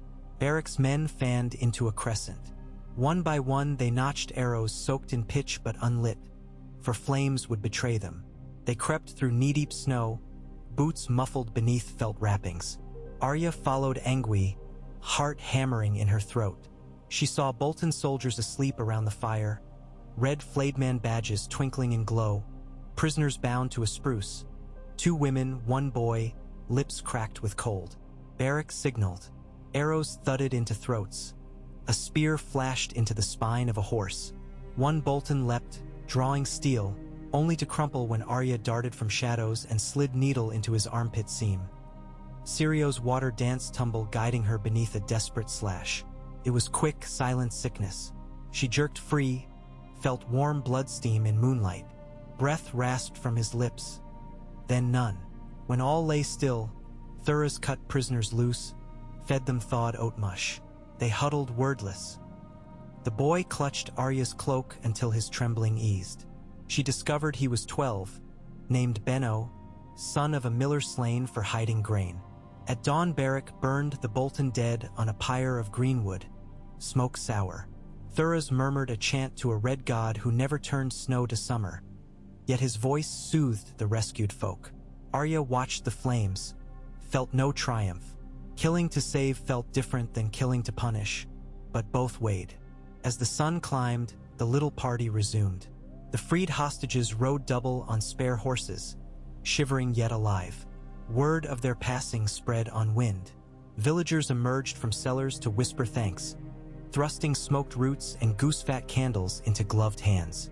They told of Ramsay's riders raiding hamlets for girls and grain, skinning shepherds, flaying corpses to hang upon gateposts. With each tale Angui's jaw clenched. Lem muttered curses. Arya felt her list harden like ice. One night, camped in an abandoned sheepfold, Beric summoned Arya to the embers. He knelt, eye glittering. War burns bright but swift. When flame gutters, what remains is ash or embers to kindle anew. Which will you be? She thought of Bran's dreams of flying, of Sansa singing to birds, of Jon's oath at a wall of endless white. "I will be flint," she answered. "I will spark." He smiled, a sad curve. "So was I once, before 6 deaths robbed memory of my own scent. Beware the cost of too many sparks, child." He handed her a thin slip of paper, canvas of some finer letter once. On it he had drawn a rough map, Hornwood forests, Dreadfort roads, a red X near a frozen tarn. "Ramsay's hunting camp," he said. "Our scout Tarba followed tracks of their rare white elk there 2 winters past. Bolton bastard loves that prize. He'll winter near it." Arya traced the route. "We strike tonight?" "Too far," Beric said. "But soon. Tomorrow we split. Half circle north to cut retreat. Half with me press camp at moonrise." Thuras approached, torch sputtering. "I will guard the girl's soul," he vowed, though the playful tilt of his brow hinted even gods feared Ramsay's mire. The next day's march turned brutal. Needles of ice rain pelting faces raw, horses slipping on unseen shale. By dusk they reached a ridge overlooking the frozen tarn, mist veiling its glass surface. Smoke threads curled from canvas pavilions staked amid spruce. Ping Benner hung lim. Hounds barked, their echoes carrying across water like fevered laughter. Beric surveyed through a grime-smeared spyglass. "Bastards here," he whispered. "See the kennels?" Arya saw. Wooden cages built over snow trenches, each holding shapes that whined and snapped. Not hounds, men, naked, bound. Rage roared in her ears. Thuras held her elbow. Steady, wolf. They waited as dusk bled into night, snow-dampening torches until only ember points marked sentry posts. Then Beric gestured. 2 archers south, Lem and 3 Karstarks east, Angui and Arya with him west. They slithered down slope, snow-swallowing boot crunch. Thuras remained uphill, torch doused, to chant words for stealth or courage. At the camp's edge, a sentry dozed beside a brazier. Angui loosed arrow. The man toppled. They slipped between tent, stiff with frost crust. Distant inside the largest pavilion rose laughter high and shrill. Ramsay's unmistakable cackle. Beric's eye narrowed. A squeal yanked their heads. 1 kennel prisoner struggling against bonds. Shackles clanked, drawing a guard. Arya darted behind a trunk, launched herself, needle angling for jugular. The guard gurgled, but blade scraped mail. He staggered, bellowed, collapsing into snow. Noise cascaded through camp. Dogs bayed. Too late, Beric growled. Strike hard. He unsheathed his sword and touched oiled cloth. Flame whooshed blue-gold. Angui's bow thrummed thrice, arrows felling silhouettes. Lem's roar rose from east. Beric hewed open kennel doors, freeing prisoners, Hornwood men, some missing fingers, one earless. They fled uphill toward Thurza's beacon in darkness now strobing fire. Pavilion flaps burst. Ramsay strode forth clad in half-armor, arms still slinged from Gendry's hammer months past. Beside him lumbered a man in rusting plate, dog helm fashioned of flayed leather, his reaver known as Ben Bones. Another dozen Bolton goons fanned out, axes ready. Ramsay's grin gleamed. Lord of Light sends candle boys, he sang. Shall we snuff them? Beric advanced, sword blazing. By King's decree you stand condemned. Ramsay spat, drew a heavy flensing knife. No kings but those I skin. Angui notched arrow at Ramsay's eye. Ben Bones hurled axe. Angui pivoted, arrow loosed, axe sliced his shoulder. Arrow flew wide. Bones charged. Lem tackled him, wrestling in snow, fists hammering helm like bell clapper. Arya sprinted after Ramsay weaving between tents. Her heart hammered needles rhythm. The bastard ducked behind a meat rack, hurled cleaver. It whistled past her ear, thunked a tree. He vanished left. She followed, senses razor sharp. The camp's outer gloom swallowed tents, leaving blind corridors of spruce and old stone. Wind moaned. Snow devils twirled. Steel rasped. Ramsay behind her. She whirled, parried wild slash, felt shock jolt up arm. He lunged again, fury unnatural. I'll hang your pelt above my bed, he hissed. She sidestepped, cut along sling strap. His ruined arm jolted pain. He grimaced. She pressed, nimble. Water dance memory guiding riposte under ribs. Blade nicked, drew red. Ramsay stumbled back, laughing. Pretty prick. Want to taste. He thrust with backhand grip. She ducked, slashed thigh. Snow stained pink. He cursed, flicked powder from pouch. Ash poured, blinding. She coughed. Tears stung. Footsteps retreated. Her blink cleared to shadow fleeing toward dog cages. Beric's flaming sword rose there, meeting Ramsay's path. Light painted the bastard's sneer. He turned, found Arya blocking flank, needle leveled. Hounds howled from ridge where Thurza's torch now blazed full. Ramsay's eyes flicked, measuring escape. He lunged at Arya, feigned low then spun to Beric, knife glinting. Beric parried. Flame washed Ramsay's fur cloak, igniting oil. Fire leapt like living thing. Ramsay screamed curses, cloak ablaze, smell of burnt fur and flesh.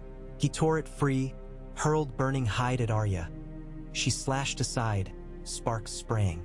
Lem staggered near, face bleeding, Ben Bones dead at his feet.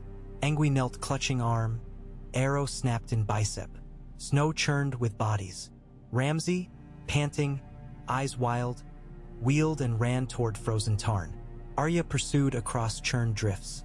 Ice cracked underfoot, but he skidded onto surface crusted thick. She followed, breath clouds. Mid-lake he spun, knife raised, moon mirrored beneath. "Come, little wolf," he taunted, blood dripping. "Sing me to sleep." She advanced cautious, needle tip matching his blade. He feinted. She parried. Steel rang. Beneath them, ice groaned. He sneered, stomped heel, fracture spidered. Water seeped. Black. Arya's pulse pounded. He meant to drown them both. He lunged. She slid aside on boot heels, caught balance by grace and memory of Bravosi training. Thrust. Needle pierced his good arm bicep, severing muscle. He shrieked, slipped, weight smashing ice. Crack. Sheet gave, water surged. Ramsay's torso plunged. He clawed edge, eyes wide shock. "Help!" he croaked, rage fracturing into primal fear. Arya stood, snowflakes dusting hair. She thought of Winterfell charred, of Bran and Rickon scattered, of laughing men under flayed banners. She met his gaze, voice steady. "Vala Morgulus." She kicked his fingers. Ice splintered. He slid under, mouth open, water closing cold lips. Bubbles burst, then stillness. She backed onto thicker ice, knees shaking. Beric emerged, torch blazing, casting long shadows. He studied her silent face, then the dark water. No words passed. He raised sword, touched flame to water's skin. Hiss of steam, brief glow above abyss. Final rite. They returned to camp. Lem helped Angui bind wound. Thuras freed last prisoner. Karstarks gathered spoils. Among Ramsay's pavilion they found skins of wolves tanned, human pelts salted. Arya burned them all, flame spitting vengeance. Before dawn Beric assembled men. "The bastard is dead," he announced. "Let the world know Bolton's terror ended beneath northern ice." Hornwood folk ride home. Cheer rose, ragged yet fierce. Prisoners wept. Thuras uncorked wineskin, dribbled red upon snow, chanting, "From flame justice born." He offered Arya the skin. She sipped, choking on tart Myrish fire, yet warmth blossomed. They marched at sunrise, spirits buoyed despite wounds. Snow glittered unbloodied. Ravens trailed overhead, black ribbons guiding. Hornwood survivors rode at center, heads high. Arya rode near Angui, who struggled with bandaged arm but still found grin. Lem sang bawdy verse, altering lyrics so every rhyme mocked flayed men. 2 days later they reached Widow's Watch, a stone keep perched above stormy sea, stark banners newly hoisted by Lady Inga Flint. Robb's main host arrived hours after, column of steel wending down Cliff Road. When Arya dismounted in the courtyard, gray wind bounded, muzzle nudging her chest as though counting ribs. She laughed into his fur. Robb strode through archway, snow swirling behind. He took her shoulders. "I felt him die," he whispered, eyes distant as if hearing spectral howls. A shadow lifted.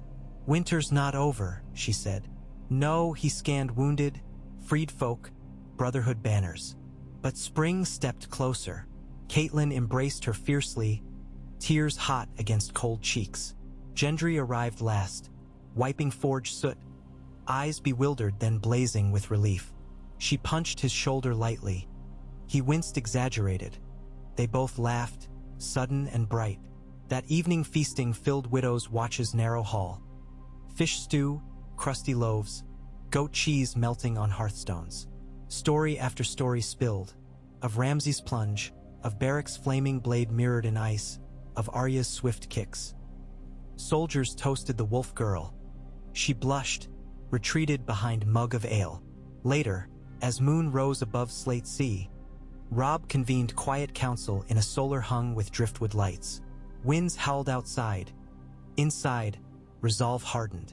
With Bolton broken, Dreadfort's levies faltered. Hunger would bend them. But south, Lannisters stirred, and news from the wall told of wildling hosts massing in numbers unseen for centuries. Robb traced routes on worn map, voice low. "We march to White Harbor, gather ships, aid our Night's Watch brothers. The true war may come from north of the wall, not south of the neck." Arya listened, heart quickening. Jon stood upon that frozen crown beyond mortal kingdoms, facing darkness she could only guess. If Winterfell had risen from ashes, perhaps Wall could hold. Thuras poured wine for all, intoning blessing half prayer, half dare. Flames danced in his torch, reflecting in every cup. When Arya drank, she tasted ash, snow, blood, and the faint sweetness of a future not yet slain. In the weeks that followed, Winterfell's broken towers shed their cloaks of soot beneath fresh snowmelt. Masons from Barrowton arrived to fit new lintels. Carpenters shaped roof timbers from pine hauled down Long Lake.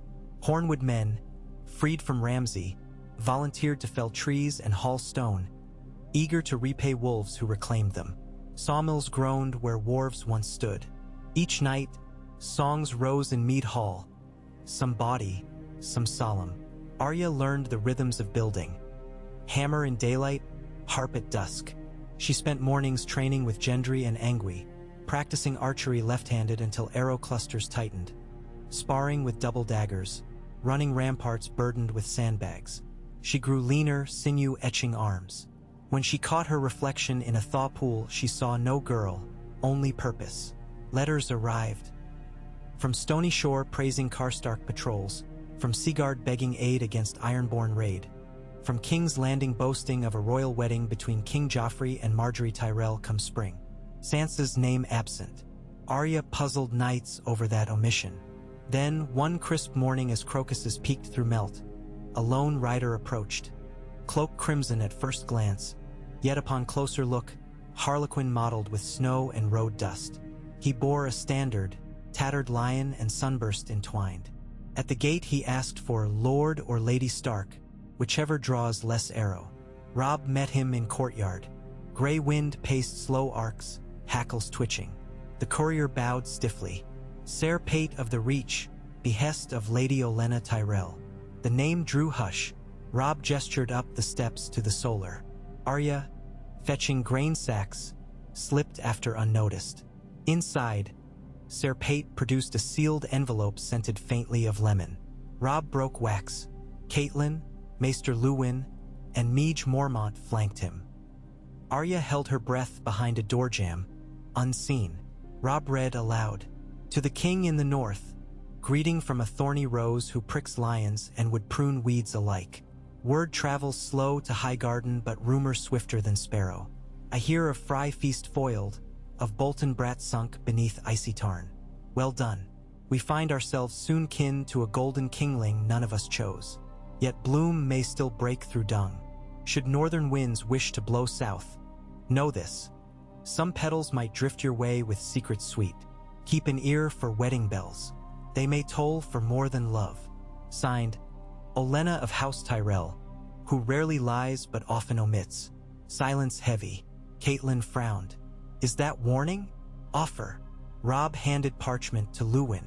She hints at division between Tyrells and Lannisters. If Joffrey weds, alliance forms, but cracks may widen. Meage snorted. Southron thorns scratch little in winter winds.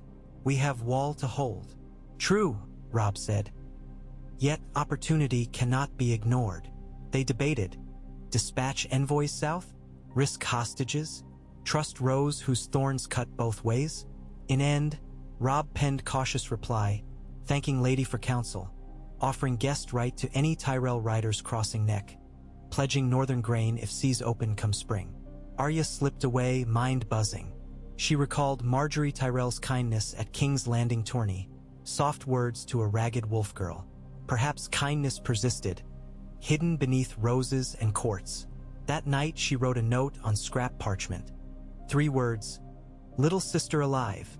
She sealed with beeswax stamped by wolf head borrowed from Gendry's tooling kit. At Rookery she tied note to Raven's leg marked Highgarden and loosed into starlit dark. A whisper to thorns. Spring's first full thaw flooded the moat, filling cracks in courtyard stone. Frogs croaked in reed beds. Geese drifted along reflecting pools. Snow yet capped distant peaks, but promise of green stirred scent in air. One dawn, Arya trained alone in Godswood clearing, leaves budding overhead. Needle blurred, tracing water dancers' forms. As she swept into cat on the wall pose, she sensed presence. She pivoted. A woman stood beyond the arch of birches.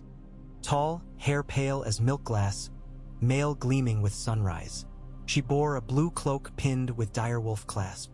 Her face battered yet resolute, Brienne of Tarth. Arya froze. She knew tales. Maid knight who served Lady Catelyn after Riverrun escape, rumored slain at Claw Isle. Yet here she stood. Brienne bowed slightly. I ride from the quiet isle by your mother's summons, bringing word from Ser Jaime Lannister. She paused, eyes flicking to Needle. And from Sansa Stark, once captive in King's Landing. Arya's breath caught. Sansa? Alive? Alive and promised. She fled Lion's Den with the Kingslayer's aid. They await safe escort. The gods would seem to hush, Heart Tree's face bleeding red tears in dappled dawn. Arya lowered Needle. Where? In a Riverland sept, sworn to the mother's mercy. My vow binds me to protect her. Brienne's brow creased. Will you guide me before the king? Arya nodded, heart racing. Sheathed blade motioned toward keep. He will hear. Hours later, Robb convened high council beneath rebuilt solar timbers. Brienne knelt, recounted escape. How Olenna Tyrell poisoned faith in Joffrey's court. How Ser Jaime smuggled Sansa out through Rosby crypts. How Hound's old helm aided disguise. How sparrows ferried them by barge. Now they hid, fearing Lannister outriders. Robb's eyes brimmed. Catelyn wept openly, clutching Brienne's gauntlet. You brought hope, she whispered. Strategy burst.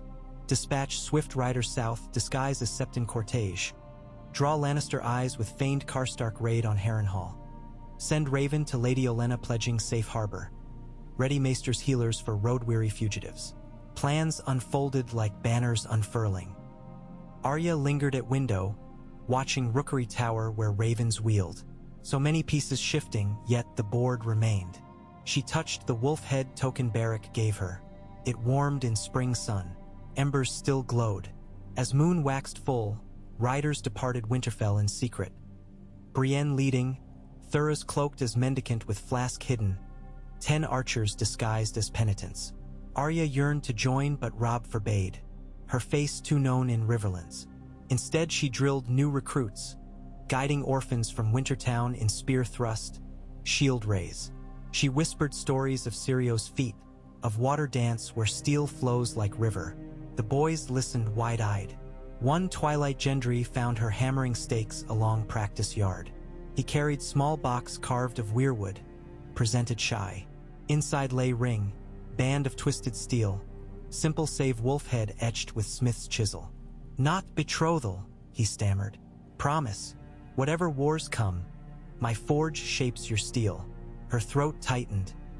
She slipped ring upon finger. Then my steel guards your forge. They clasped arms. No kiss, spring winds still cut chill, but warmth spread. Weeks rolled. Messages trickled. Brienne's party crossed the Trident, dodged Lannister scouts at Maidenpool. Rumors of wildfire caches uncovered beneath Great September. Whispers that Queen Cersei plotted to blame Tyrells for Joffrey's rumored cruelty. Robb's ravens flew night and day, a web of wings. Summer seemed near when Stormcloud ravens arrived. Brienne's force ambushed at inn of the kneeling man Jaime captured. Sansa fled with boy squire, fate unknown.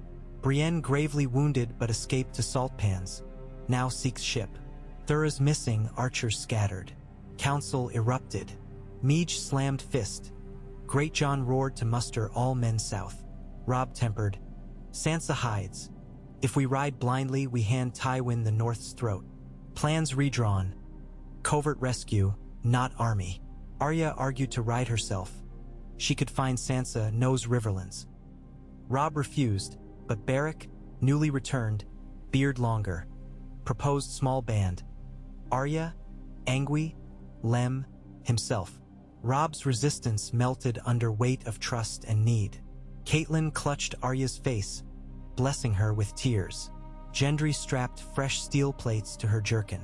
Gray wind nuzzled farewell. At dawn they rode again, south this time, across fields now greening beneath summer's edge. Behind, Winterfell's new roof shingles flashed slate blue. Ahead waited tangled roads, betraying marshes, whispering inns. Arya felt wind lift braids, tasted dust and promise. She had saved a feast, drowned a bastard, guarded a rebuild. Now she chased chains of sisters' freedom, threads of kingdom's fate, echoes of father's honor. No subtitles marked chapters, only hoofbeats, heartbeats, endless stories stretching like King's Road into horizon. And so the wolf girl rode, needle at hip, ring of forged promise on finger, embers of justice smoldering bright enough to guide her through every shadow the realm could cast.